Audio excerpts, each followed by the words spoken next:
ओम सनातनी शांति।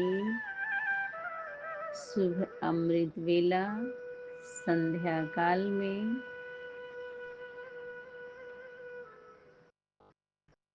स्वागत है आप सभी दिव्य आत्माओं का।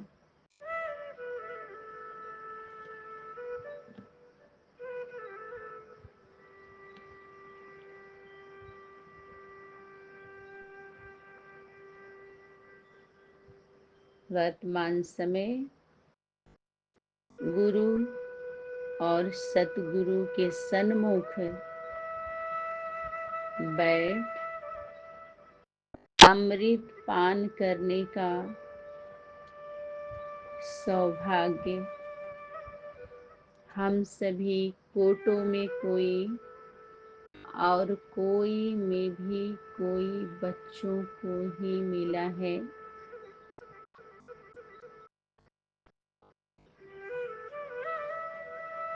इसलिए एक एक सेकंड का एक वर्षों के समान बाप दादा ने स्मृति दिलाई कि आप बच्चों के लिए एक सेकंड एक वर्ष के समान है। इसको ध्यान में रखते हुए इसमें भरपूर लाभ लीजिए और भाग्य बनाइए। एक सेकंड व्यर्थ गया मानो एक वर्ष ही चला गया। इसलिए ही यह एक सेकंड अनेक वर्षों के समान है। बल्कि ऐसे अनुभव करते हो ना।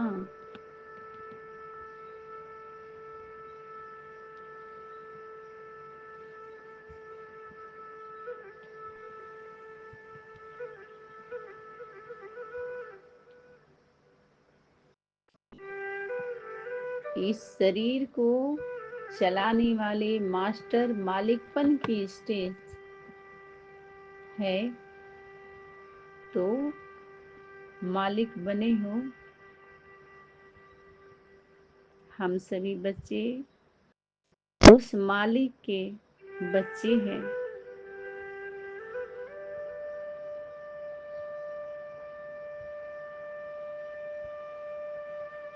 हम छोटे से अंश के रूप में भटक रहे थे, आज वंश बन गए। माता पिता बाप दादा की आज्ञा पर चलने वाले हैं।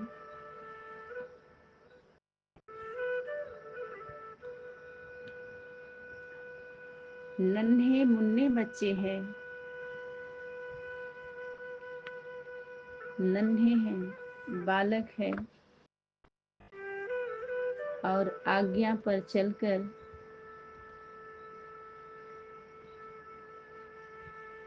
हम मालिक बन जाते हैं।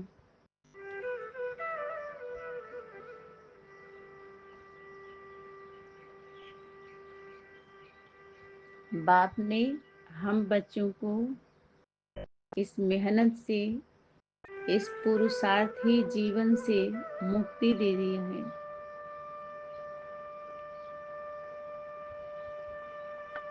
मुक्त हो गए हम, जीवन मुक्ति को प्राप्त हो गए।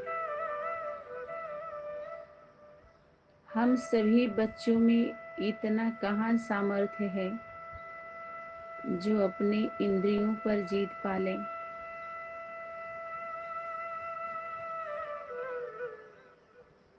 ये वर्क तो बाप का है। हम बच्चे आज्ञा का पालन कर ले वही बहुत है। इस मेहनत से मुक्त हो गए और क्या चाहिए।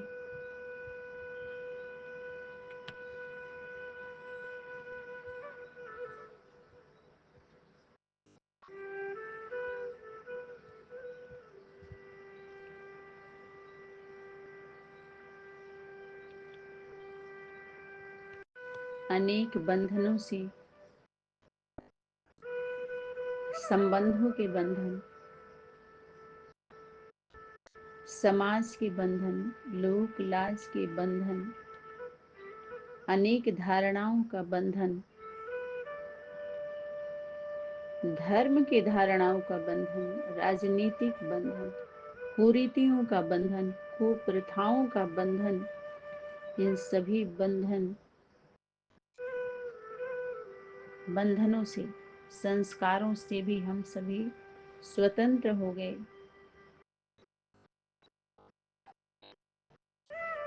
सभी लौकिक संपर्क और जो अलौकिक के नाम पर जो परिवार वाले संबंध के नाम पर संपर्क में थे, उन सभी बंधनों से भी स्वतंत्र बाप ने बना दिया। ऐसे स्वतंत्र हैं हम बच्चे, संपूर्ण स्वतंत्र। माता पिता के साथ हम पूर्ण स्वतंत्र बन गए, पूर्ण रूप से स्वतंत्रता का अनुभव कर रहे हैं, व्यर्थ से। बाप दादा ने सावधान करते हुए, सावधानी देते हुए अव्यक्त वतन से ही अनेक इशारे दिए हुए हैं कि एक सेकंड के इशारे से अपना कार्य माता पिता के साथ रह करके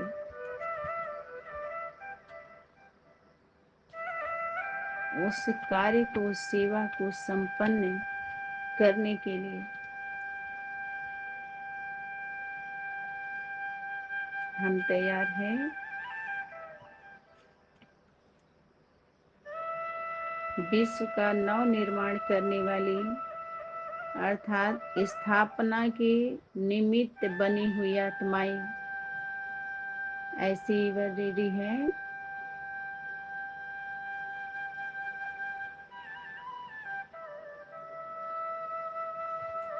तैयारी बना लिए हो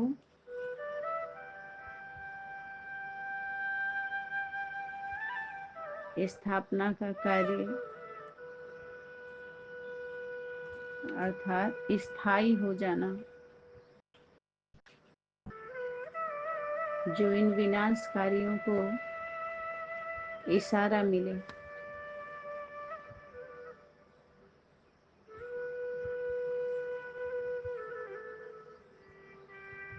क्योंकि स्वतंत्र आत्मा लगाव और झुकाव में रहेंगे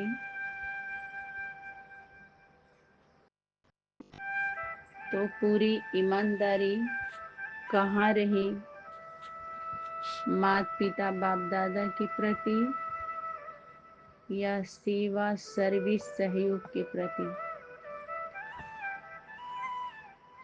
इस प्रकार के विस्तार को बाप दादा ने अव्यक्त वतन से ही इशारा दिए कि समेट लो। स्वयं भी जानते हैं, लेकिन अभी क्या करना है।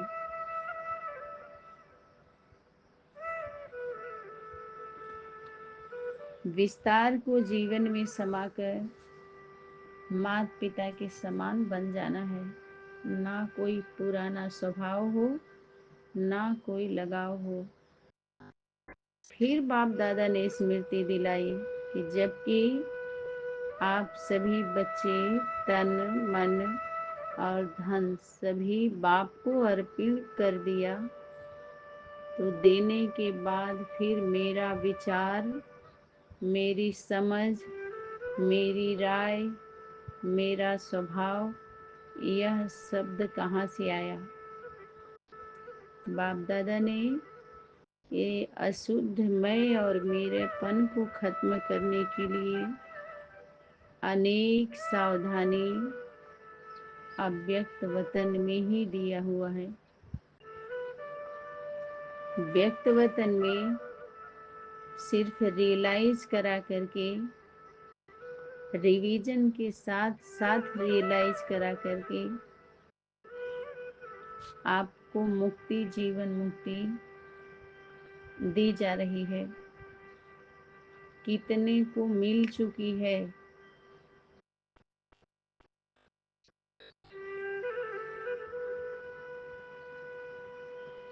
और अब कोई चूक ना हो, इस पर वो ध्यान दे रहे हैं। कुछ अनुभव नहीं कर रहे हैं तो अनेक बार अनेक प्रकार की भूलें करते जा रहे हैं।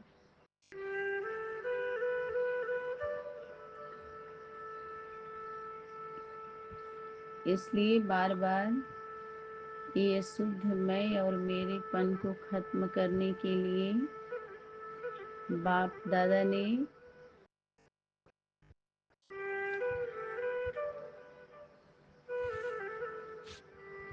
स्मृति दिलाई कि जब तन ही बाप को दे दिया तो तन के अंदर जो मन संकल्प चल रहा है, विचार चल रहा है, वो कहाँ से आया। जो बाप का संकल्प वो आपका होना चाहिए। जो माता पिता बाप दादा का वो आपका होना चाहिए। सब बाप का है ना। हम सभी बच्चे बाप को दे दिए ना, तो हम सभी का कहाँ रहा। जब बाप को दे दिए तो बाप के द्वारा जो श्रीमत मिल रही है, जो डायरेक्शन मिल रहे हैं, और ज्यों का त्यों करने में क्या परेशानी है। वही बाप दादा ने इशारा दिया कि मेरी समझ, मेरा स्वभाव, मेरा विचार, यह शब्द ही कहाँ से आया, जबकि आप सभी ने अर्पण कर दिया है सब कुछ, तन मन धन सब समय भी। तो बाप को जब दे दिया तो आपका तो नहीं रहा ना।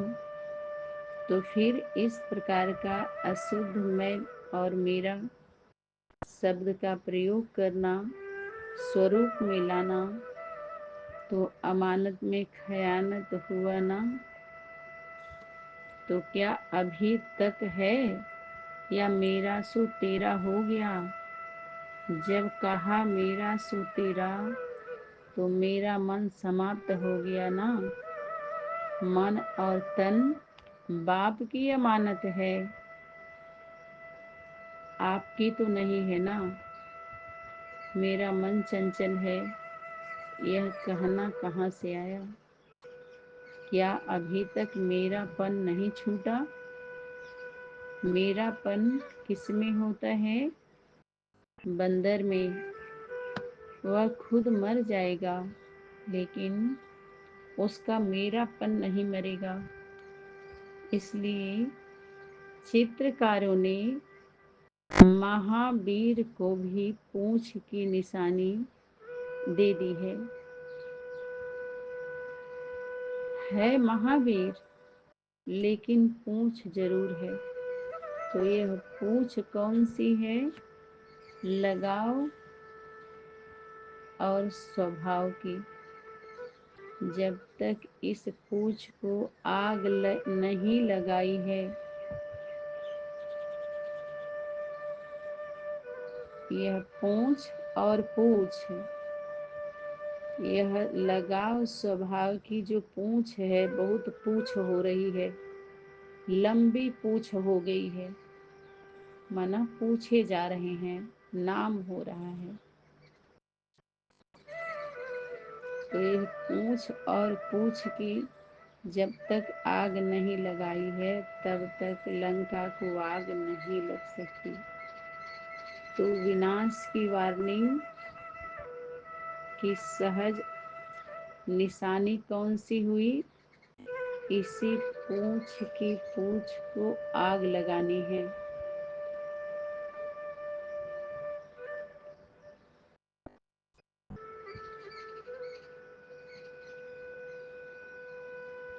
ये जो महावीर महावीरनी वीर वीरनिया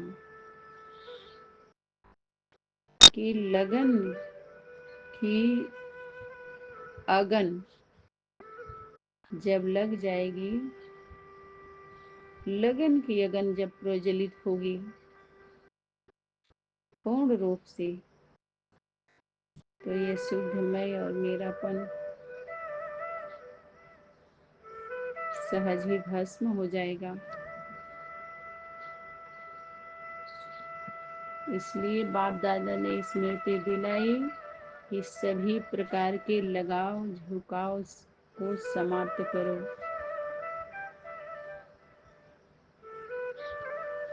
और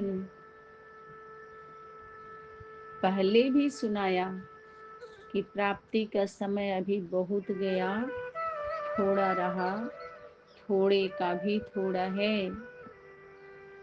जब प्राप्ति का समय थोड़ा है और कई आत्माएं अभी आने वाली हैं, जिनके निमित्त आप बच्चों को भी चांस मिला हुआ है,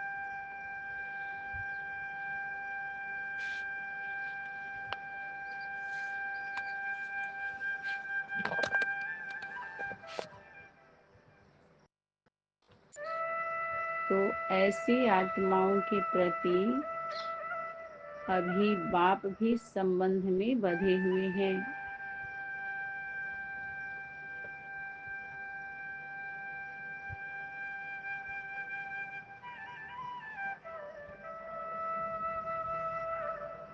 जो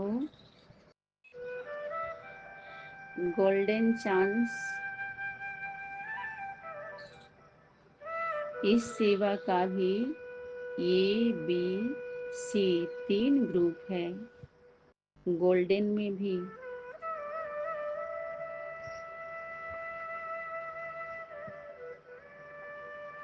तो जब नए नए रत्न आ रहे हैं, अपना कल्प पहले का हक अधिकार ले रहे हैं, नंबरवार ले रहे हैं, तो बाप दादा भी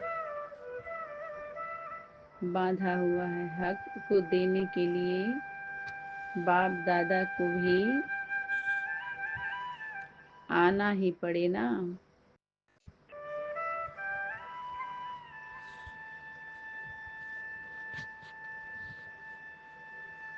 तो ऐसी हलचल नहीं मचाओ कि ना मालूम क्या होगा और क्या होना है।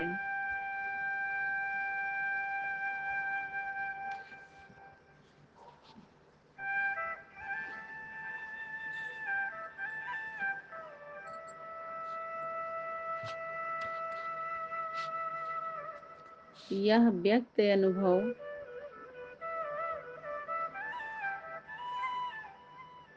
स्वरूप में लाने के लिए, अनुभव कराने के लिए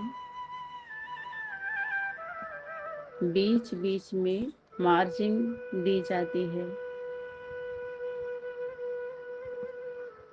इसलिए ही मार्जिन दी जाती है, बीच बीच में,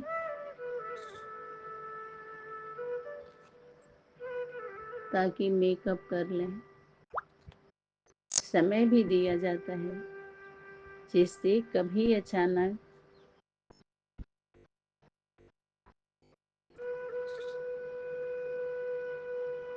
ये व्यक्त द्वारा अव्यक्त मिलन का पार्ट भी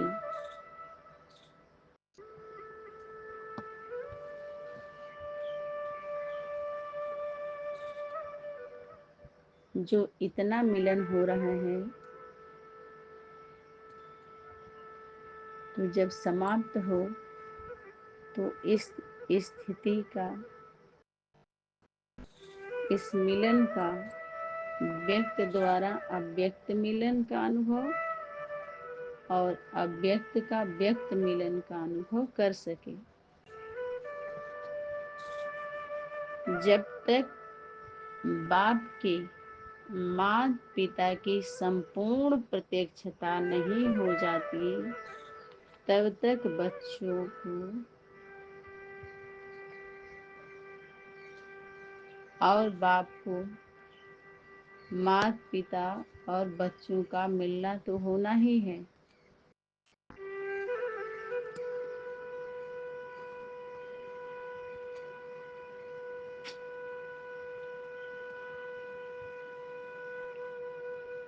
चाहे अव्यक्त स्थिति द्वारा या व्यक्त स्थिति द्वारा, लेकिन मिलन तो अंत तक है ना, अनन्य बच्चों के साथ। इसलिए ऐसा समय अभी आने वाला है जिसमें अव्यक्त स्थिति द्वारा अव्यक्त मिलन का अनुभव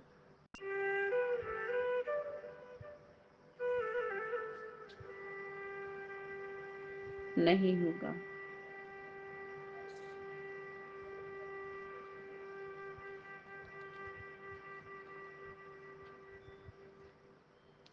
जैसे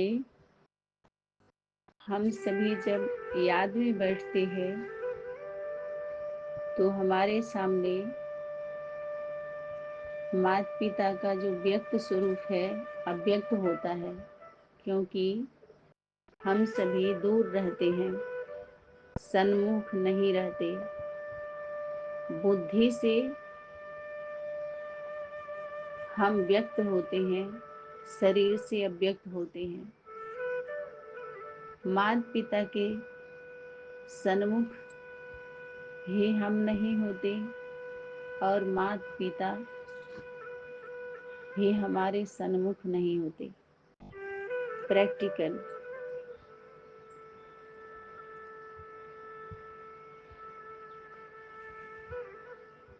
ऐसा अनुभव करते हैं, लेकिन माता पिता बाप दादा के सन्मुख बच्चे, ओ अनन्य बच्चे जो श्रीमत अनुसार अपना जीवन जी रहे हैं, चल रहे हैं, वो सदैव सन्मुख रहते हैं, व्यक्त रहते हैं, अव्यक्त होकर भी व्यक्त रहते हैं और अव्यक्त होकर भी वो व्यक्त मिलन मनाते रहते हैं। उन्हें ऐसा अनुभव नहीं होता कि माता पिता बाप दादा हमसे दूर हैं।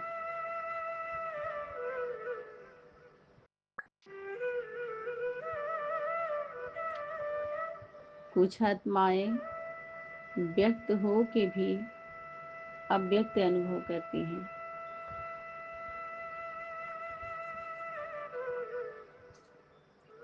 आने वाले समय में कुछ आत्माओं के लिए यही पार्ट व्यक्त अनुभव होगा और कुछ के लिए अव्यक्त। जो सच्चे दिल से ईमानदारी, आज्ञाकारी, वफादारी, फरमानबरदारी से चल रहे हैं, वो सदा व्यक्त पार्ट अनुभव करेंगे, अव्यक्त होते हुए भी। और जिनके अंदर ये नहीं होगा, वो व्यक्त होके भी अव्यक्त अनुभव करेंगे। जैसे कुछ आत्माएं दूर होती हैं तो बुद्धि से साक्षात्कार करती हैं, और जो नजदीक होती हैं वो मनसा वाचा कर्मणा से साक्षात साथ में रहती हैं। खुद भी साक्षात होती हैं, माता पिता भी साक्षात होते हैं। साक्षात की जो पालना होती है वो बहुत पावरफुल होती है, बहुत ही दिव्यता होती है। और वो पालना कोटों में कोई और कोई को ही प्राप्त होता है इस संगम पर। उसकी संख्या उंगलियों पर गिने जाने वाली ही है, जिनकी गिनती उंगली की गिनती से होती है। 8, 9, 10 गिनती करो बस। कुछ आत्माएं ऐसी होती है जो दिल शिकस्त हो जाती हैं कि पता नहीं 10 में हमारा नंबर है अथवा नहीं। ऐसे ही समझिए, सदा यही समझिए, सदैव समझिए कि हम 10 में ही हैं।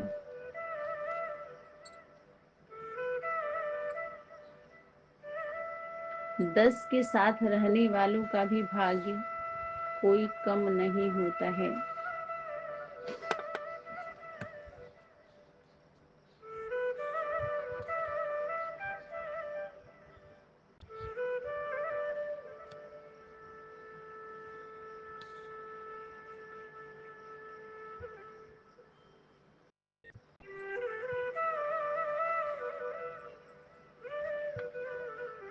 तो सभी ग्रेड में फर्स्ट, सेकेंड और थर्ड होता है।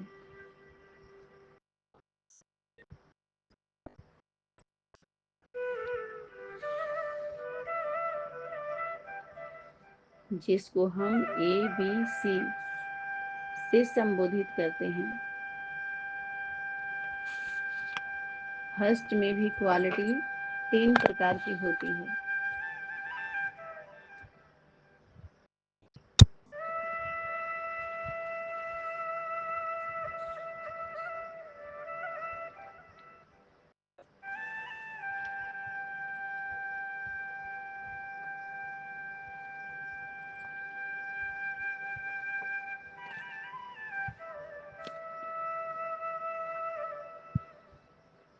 तो इसलिए ऐसा समय आने वाला है कि जिसमें अव्यक्त स्थिति द्वारा अव्यक्त मिलन का अनुभव न होगा, तो बाप के मिलन का, प्राप्ति का और सर्व शक्तियों का, वरदान का जो सुंदर मिलन का अनुभव है, उससे वंचित रह जाएंगे। इसलिए यह दोनों मिलन अभी तक तो साथ साथ चल रहे हैं, लेकिन लास्ट स्टेज क्या है?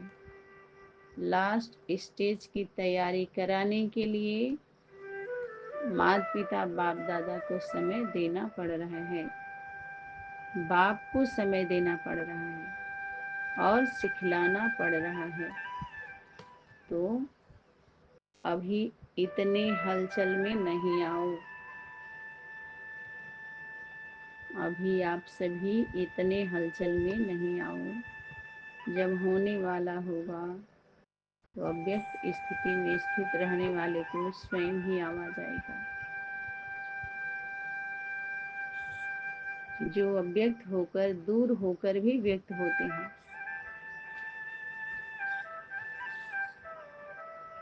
यथार्थ लाइन जब क्लियर होगी तभी तो पकड़ सकेंगे ना। नहीं तो साइंस के साधन में भी अगर कोई जब चाहे तब फोन मिलाना चाहे, आप दूसरे कॉल पर बिजी रहेंगे तो यथार्थ रीति से संपर्क नहीं हो पाएगा। और उस समय जब संपर्क नहीं होगा तो आपको सूचना, वो सावधानी नहीं मिल पाएगी। तो गलती किसकी रही? इसलिए हमेशा अपनी बुद्धि को, जैसे एक मोबाइल का उदाहरण देते हैं कि जब बिजी रहेगा और उस समय संपर्क करना चाहे नहीं होगा तो आप वंचित रह जाएंगे उस मैसेज से, उस सावधानी से।